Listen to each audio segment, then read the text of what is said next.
নমস্কার বন্ধুরা, আজকে আমি ভাজা মুগের ডালের সাথে কুমড়ো দিয়ে কি করে হয় সেটা করে দেখাবো।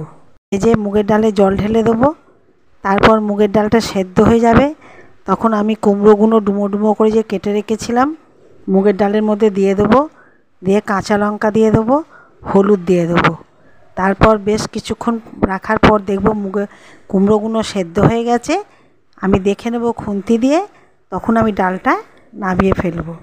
নামিয়ে এবার ধুয়ে কড়ায় তেল দেবো, তেল গরম হলে শুকনো লঙ্কা দেবো, জিরে দেবো, ঘি দেবো, দিয়ে ভাজা ভাজা হলে ডালটা দিয়ে দেবো কড়াতে। দেওয়ার পর নুন দেবো, দিয়ে মিষ্টি দেবো, দিলেই আমার হয়ে যাবে ভাজা মুগের ডালের সাথে কুমড়ো। এইবার ডালটা নামিয়ে নেব। ভিডিওটা ভালো লাগলে শেয়ার করবেন, ভুল গেলে কমেন্ট করবেন। ধন্যবাদ।